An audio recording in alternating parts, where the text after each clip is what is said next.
Votre service peut être amené à prendre en charge un patient atteint de Covid-19 en l'attente de son transfert vers l'établissement de santé de référence.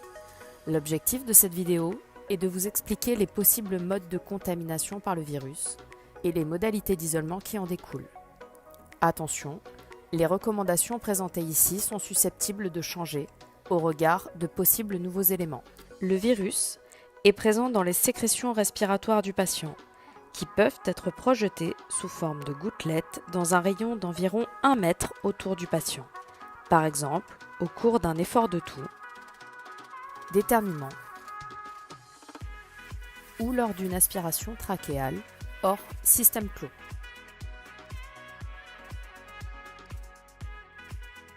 Ces gouttelettes sont la principale source de contamination de l'entourage.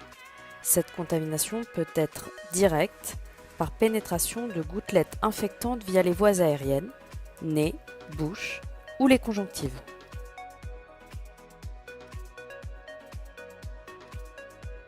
La contamination peut également être indirecte. Si une personne touche une surface où se sont déposées des gouttelettes et porte ensuite les mains au visage, ce que nous faisons tous, souvent inconsciemment. Les surfaces infectées peuvent être le patient lui-même, son environnement proche, les parties extérieures de l'équipement de protection individuelle des soignants, ce qui justifie une procédure de déshabillage précise, ou toute surface où le virus est déposé de façon manuportée, en cas de non-respect des mesures d'hygiène. Le virus peut survivre plusieurs heures sur les surfaces inertes. Cette contamination indirecte peut également survenir à partir des autres liquides biologiques du patient, notamment les sécrétions digestives. Il est possible qu'il existe un mode de contamination par voie aérienne. Le virus pourrait rester en suspension dans l'air. Une contamination pourrait se faire par l'inhalation d'air de la pièce, même à distance du patient.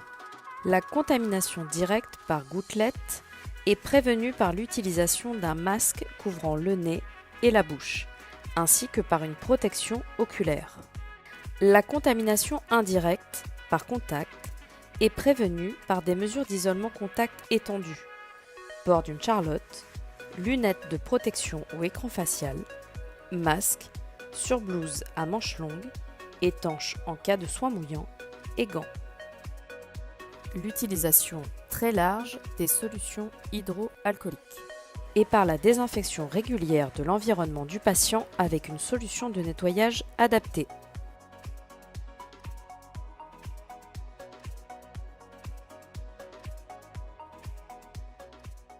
La contamination air éventuelle est prévenue par l'utilisation correcte d'un masque FFP2 avec un test fit-check préalable.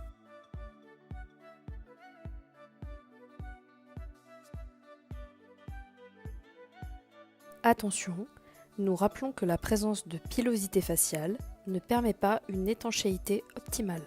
Le patient doit être maintenu dans une chambre individuelle, porte fermée. Si le service dispose de chambres en pression négative, il convient de les utiliser. À défaut, un filtre portatif peut être utilisé. En l'absence de filtre portatif, il est recommandé de maintenir une bonne aération de la pièce par une ouverture régulière des fenêtres. Enfin, la limitation au strict minimum du temps passé en chambre permet de limiter l'exposition. De manière générale, il convient de porter une attention particulière aux situations générant des gouttelettes et des aérosols. Chez un patient en ventilation spontanée, ces situations correspondent aux quintes de toux, au prélèvement respiratoire, au traitement nébulisé, à l'utilisation de la VNI ou oxygène à haut débit, dont l'utilisation doit être rationalisée en fonction du rapport bénéfice-risque, et à l'intubation qui ne sera pas évoquée dans cette vidéo. Chez un patient intubé, le risque est important au moment des déconnexions de circuits, changement de filtre, aspiration, prélèvement respiratoire, ce qui justifie la mise en place d'un système clos. Voyons maintenant la procédure d'habillage avant de rentrer dans la chambre. à l'extérieur de la chambre. Application d'une solution hydroalcoolique. Mise en place d'une charlotte. Application d'un masque FFP2. Attention au positionnement correct des élastiques.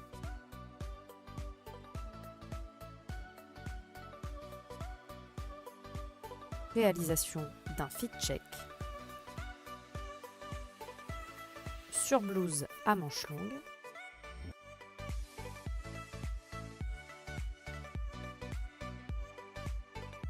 Et gants non stériles.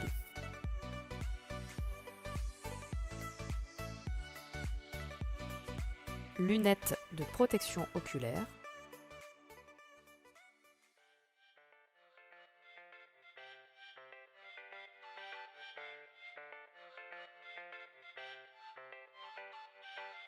Voyons maintenant la procédure de déshabillage. Dans la chambre, enlevez la surblouse et les gants.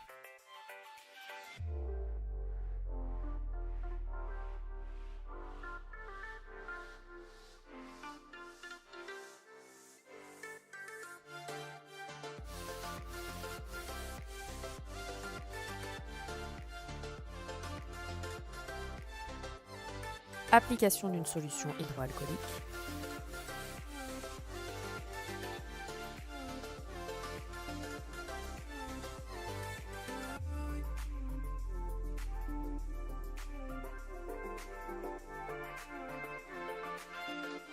Ensuite, à l'extérieur de la chambre, enlevez et jetez ou décontaminer et recycler les lunettes de protection. Enlevez et jetez le masque par l'arrière. Enlevez la charlotte par l'arrière. Application d'une solution hydroalcoolique. Par analogie avec ce qui a été décrit avec le SARS, le MERS-CoV et d'autres viroses respiratoires comme la grippe, il paraît plus prudent de recommander aux femmes enceintes de ne pas prendre en charge de patients Covid-19.